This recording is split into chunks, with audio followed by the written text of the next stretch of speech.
Welcome to Terrifying Tales, the channel dedicated to bringing you original horror stories. Please support the channel by hitting the like button or leaving a comment. And please consider subscribing to the channel by hitting the subscribe button on the bottom right hand corner of the screen. Prefer to read yourself? A written version of the story is available to read on Substack, and the link's in the description. Personal Paparazzi by C.J. Knight. Tyler's phone vibrated on the desk. He didn't check it right away. His boss wanted the report finished, and if he was caught staring at his phone before it was done, he could kiss his job goodbye. It would only be one of a handful of people anyway. One of his friends confirming tonight's trip to the bar, or perhaps his sister, who checked in if she hadn't heard from him in more than 2 days. Tyler didn't check the message until his lunch break.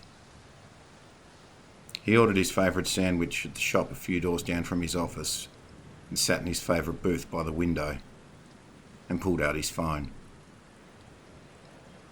He didn't recognise the number. It was a picture, a photograph of him, standing at the crosswalk opposite his office building. The clothing, earbuds in. It was undeniable. The photograph was taken that morning. Tyler frowned. He never saw anyone he knew on the walk to work. By the time Tyler got home, he'd received 3 more pictures from the same number. The first was a photograph of himself sitting in the sandwich shop staring at his phone. The second was taken after work standing at the bus stop. It was the third photograph that sent ice through his veins. His phone vibrated in his pocket while he sat on the couch in his apartment watching TV. Again, it was a picture of him, standing in the dark outside his apartment building, fumbling with his keys. Tyler stared for the longest time. He didn't see anyone standing on the street when he arrived home. Whoever took it had been standing on the other side of the street. Tyler called the number. It rang once, then disconnected. The next photograph arrived the next morning as Tyler made his way to work. It was the closest one yet. A photograph of him sitting on the bus. Whoever took it was standing on the sidewalk on the other side of the window. Tyler struggled to focus on work. He spent the day checking his phone, dreading the arrival of the next picture. It came just before he was due to finish. The phone trembled in his hand as the reality of what he was seeing set in. The photograph was taken inside his apartment. It was his dining room. The table was set with candles. A place had been set. On the plate was his favourite sandwich from the store near his office.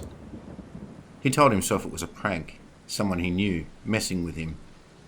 But deep down he knew better.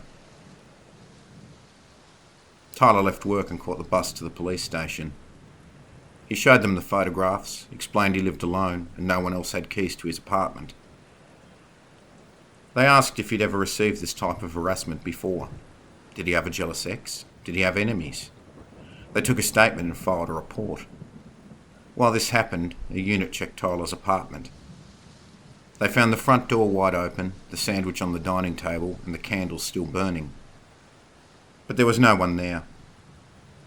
They told him it would take a few days to get the details of the registered owner of the phone number.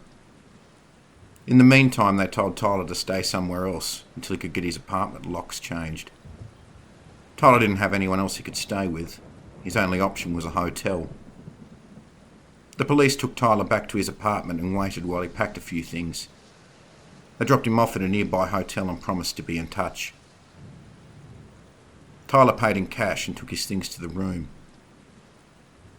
He wasn't ready to sit with his own thoughts.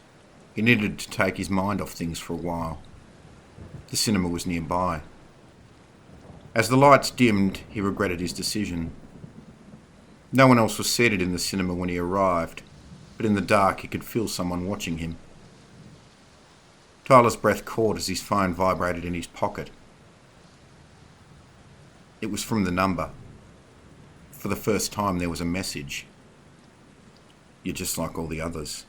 You don't appreciate how much I love you. I organise your favourite dinner after a rough day at the office, and you call the police. This was followed up with a photograph. It was dark, but it was of the inside of the cinema. Tyler's frantic eyes scanned the darkness. There was a shadow sitting in a seat a few rows down. It stood. The light of the cinema screen did little to illuminate the shadow, but unmistakable was the shimmer of the knife blade. Tyler ran. He burst through the doors into the cinema lobby. He turned back to the doors, waiting. No one else left the cinema. Staff called the police on Tyler's behalf. They arrived quickly. Staff at the cinema told police Tyler was the only person who purchased a ticket for the film, and no one else had been in or out. Tyler showed them the photograph from inside the cinema and the message. He was met with looks of scepticism. The photograph only showed the inside of the darkened cinema. No one else had seen the figure in the dark. The officers outright asked Tyler if he was making the whole thing up. Tyler was given no choice but to return to his hotel room. As he sat on the bed, he knew the police weren't treating it seriously. He made a decision.